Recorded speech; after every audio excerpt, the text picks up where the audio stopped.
기름값이 많이 올랐다고 그래요? 우리가 좋은 자동차가 하나 있다고 생각해 봐요. 기름이 없으면 그 자동차가 움직이질 않죠. 그렇다고 해서 그 차가 소용없느냐? 그건 또 아닙니다.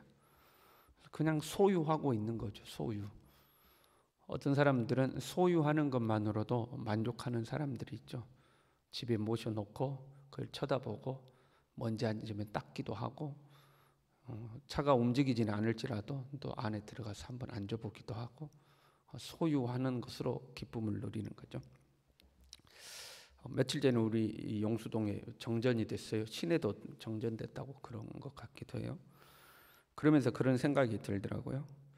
전기가 없어지면 어떻게 될까? 여러분, 전기가 없어지면 어떻게 될까요? 아마 수십 년 뒤로 후퇴할 겁니다. 당장 우리 매일 쓰는 핸드폰, 이거 충전을 못 하잖아요. 그럼 무용지물이 되죠. 컴퓨터도 못 하죠. 전기가 없으면. 뭐 유튜브고 뭐고 이제 아무것도 못 하게 되는 겁니다.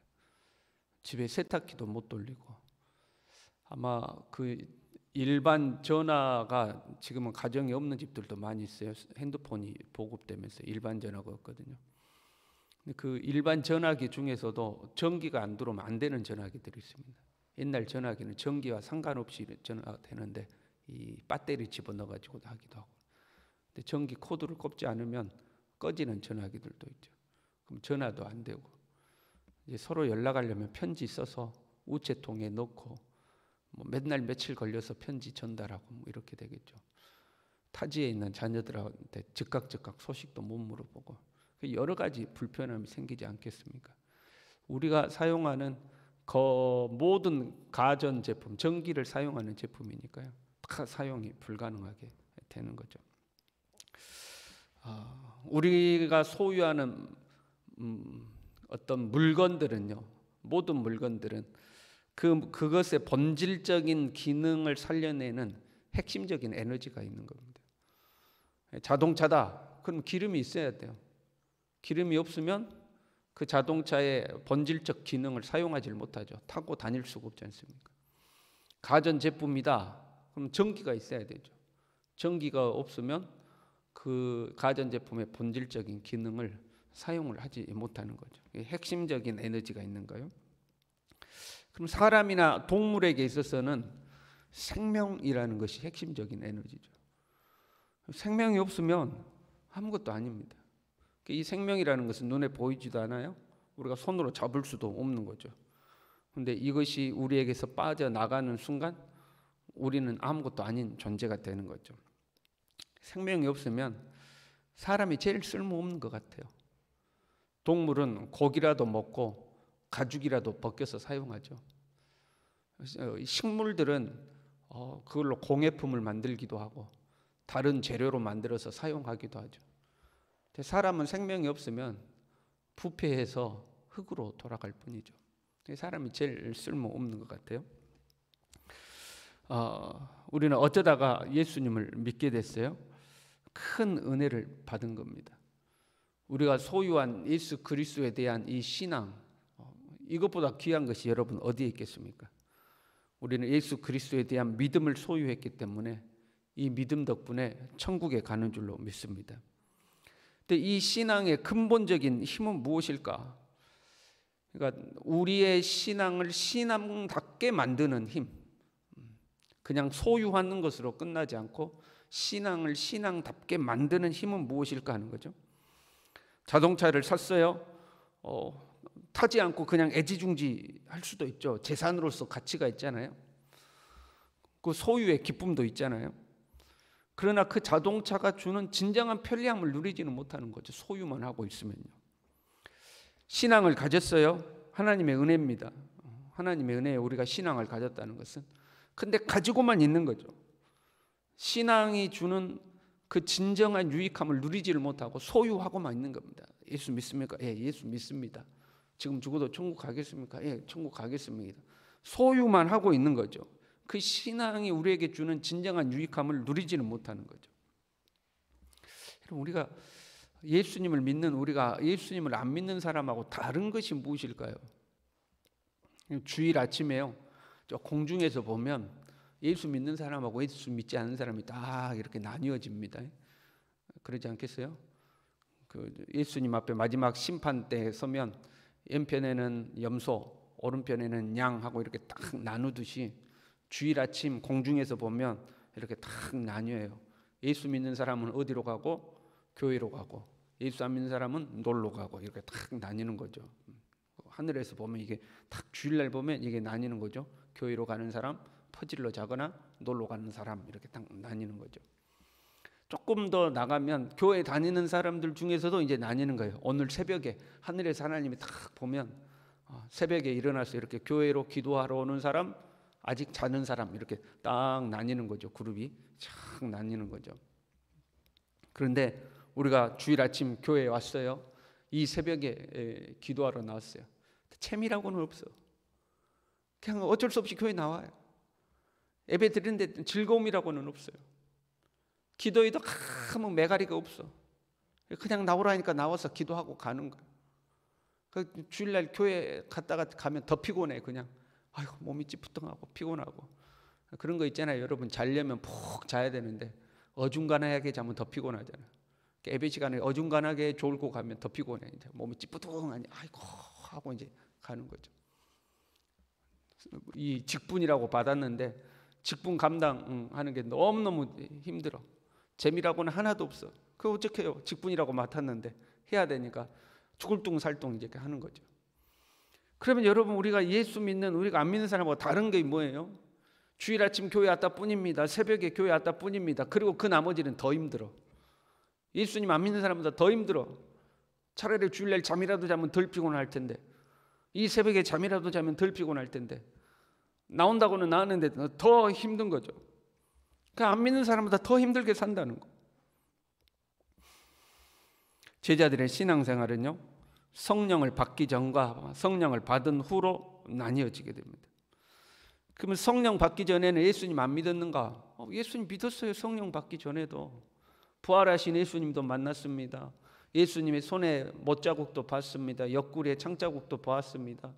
부활하신 후에 40일 동안 예수님이 이 땅에 계셨는데 그 주님 발 앞에 앉아서 말씀도 배웠습니다. 하나님 나라에 대해서 배웠습니다. 그 예수님 믿어요. 예수님이 이 땅에 계실 때 이미 주는 그리스도시요 살아계신 하나님의 아들이십니다. 고백도 했습니다. 예수님 믿어요. 그런데 이들에게 있어서 신앙이란 감당하기 버거운 것들입니다. 예수님을, 부활하신 예수님을 만났으니 부인할 수도 없어요. 모른다고 할 수도 없어요. 이미 경험했으니까. 그런데 그 부활하신 예수님을 증거하자니 너무 버거운 거예요. 무서워서 다들 숨어 있는 거죠. 예수님 안 믿는 거 아니에요. 근데 예수 믿는 것을 감당하는 것이 너무 힘든 거예요. 그러나 성령을 받고 나니까 이들이 소유하고 있던 그 신앙이 제대로 역사를 하기 시작하는 거예요. 제대로 작동을 하기 시작하는 거예요. 그 전에는 그냥 소유하고만 있는 거예요. 자동차 사가지고 기름 넣고 타고 다니는 것이 아니라 가지고만 있는 거하고 똑같은 거예요. 성령을 받고 나니까 이 자동차가 시동이 걸려서 움직이기 시작하는 거죠. 성령을 받으면 너희가 권능을 받고, 권능을 받는다고 그랬어요. 여러분 OK마트에서, 여러분 OK마트까지 왔는데 자동차가 기름이 떨어졌어요. 그럼 OK마트에서 우리 교회까지 자동차를 여러분이 밀고 끌고 온다고 생각해 봐요. 얼마나 힘들겠어요. 내리막길이면 그나마 밀고 가지. 약간만 오르막길이 있어도 이거 밀고 못 옵니다. 얼마나 힘들겠어요. 그런데 그 차에 기름을 붓는 순간, 시동이 걸리는 순간 그렇게 밀고 끌고 힘들었던 차가 시속 100km, 200km로 달리는 거죠. 성령을 받으면 권능을 받는다고 했어요. 그렇게 무서워서 이 신앙을 드러내는 것 자체가 무서워서 숨어있던 제자들인데 이제는 담대히 나가서 복음을 증거하기 시작하는 거죠. 거기에 하나님의 살아계신 역사들이 막 나타나기 시작하는 거죠. 고난이 찾아오고 핍박이 찾아오는데 오히려 기쁨과 감사가 충만한 거예요. 이제 예수 믿는 기쁨이 가득한 거예요. 우리 신앙생활은 어떤가? 여러분, 예수 믿는 거 행복하십니까? 예수 믿는 거 즐거우십니까? 예수님 때문에 기쁘고 감사하십니까?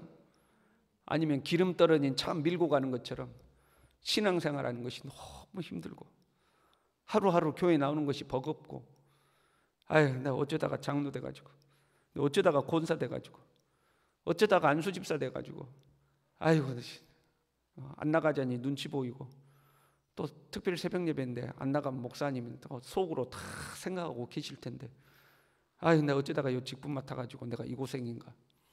혹시 여러분 그렇지는 않습니까? 처음 사랑을 버린 것은 죄라고 그랬죠. 어쩌다 보니까 신앙이 침체됐다 이게 아니에요. 회개하라 그랬어요. 회개하지 않으면 죄다 이 말이죠. 우리의 신앙이 처음 사랑을 잃어버리고 기름 떨어진 차처럼 버거운 신앙이 되는 것은 죄와 같은 거예요.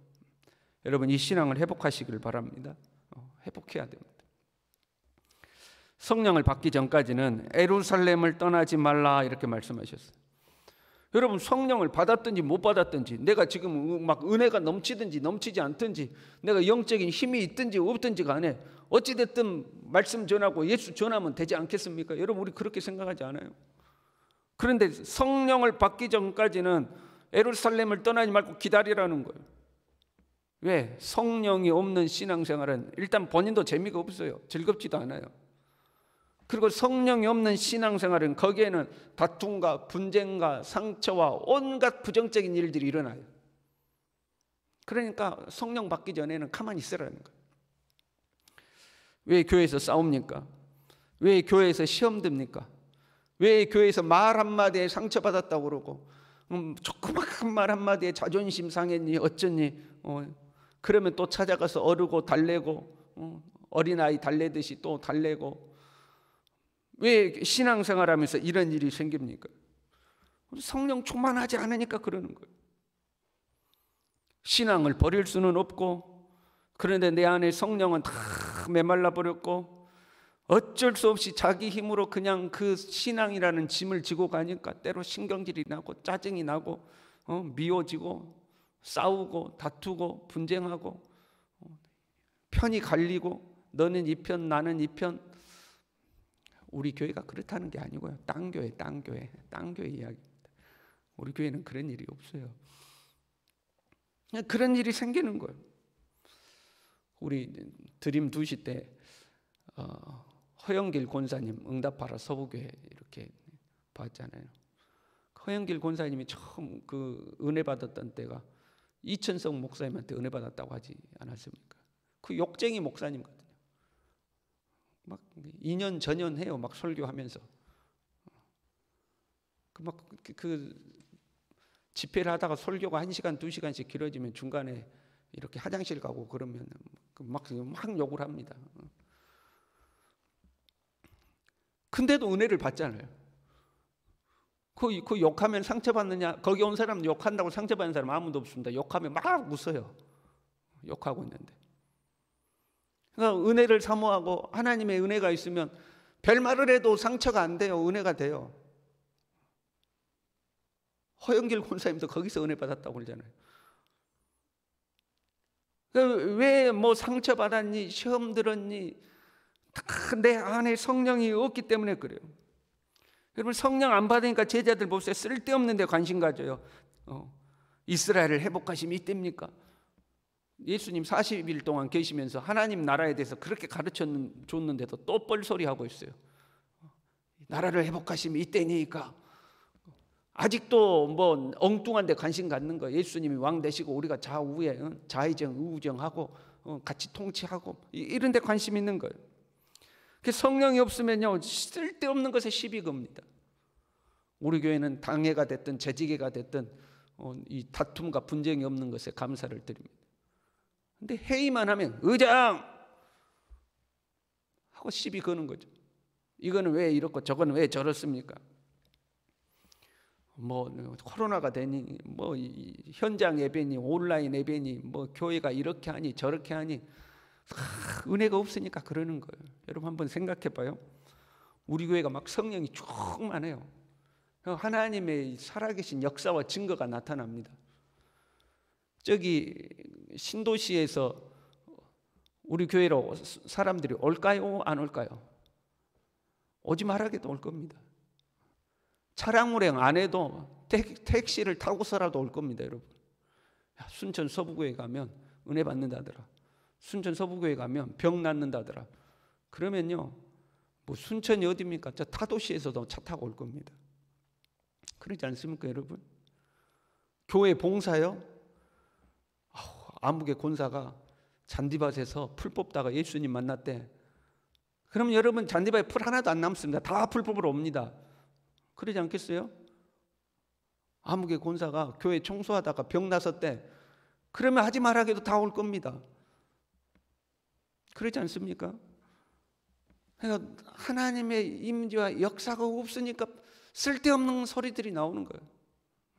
교회가 이러니 저러니, 왜 이것은 하니, 저렇게 하니, 차량 운행을 하니 안 하니, 교회가 이것을 해주니 안 해주니, 쓸데없는 데 관심이 가는 거예요. 우리 안에 은혜가 없으니까. 자동차를 타고 가다 보면 기름 표시가 나오죠. 기름이 얼마 남았다 표시 나죠. 나는, 내 안에는 성령의 기름이 얼마나 남아있는가, 여러분 자기가 알아요. 자기 표시 들어옵니다. 혹시 노란불 들어오지는 않았는지, 아니면 이미 멈춰선 것은 아닌지 우리 자신을 스스로 돌아봐야 됩니다. 그리고 여러분 충전하시기 바랍니다. 기름 떨어지면 충전하잖아요. 기름 다시 넣어야 되잖아요. 내 안에 하나님의 은혜가 떨어졌다, 내 안에 성령의 역사가 떨어졌다, 그러면 내버려 두는 게 아니라 다시 충전해야 됩니다. 다시 집어넣어야 돼요. 이 새벽 하나님 앞에 주여 성령 충만하게 하옵소서, 하나님의 영에 붙들리게 하옵소서, 하나님 나를 다시 회복시켜 주옵소서 기도하고 다시 채워지는 새벽이 될 수 있길 바랍니다. 기도하겠습니다. 하나님 아버지, 예수님을 믿는 믿음은 소유했고 신앙은 소유했는데, 하나님 이 신앙이 내 속에서 역사하는 성령의 역사는 혹시 내 삶에서 없어져 가는 것은 아닙니까? 주여 이 새벽에 소망합니다. 다시 우리를 성령으로 충만하게 하여 주셔서 하나님의 생명에 붙들림 바 되게 도와주시고, 성령의 역사에 붙들림 바 되게 도와주시고, 하나님 성령의 그 은혜가, 하나님의 살아계신 역사가 우리의 삶 가운데도 충만하게 나타날 수 있도록, 이 교회 가운데도 충만하게 나타날 수 있도록 주님 우리에게 은혜 베풀어 주시옵소서. 예수님의 이름으로 기도 올리옵나이다. 아멘.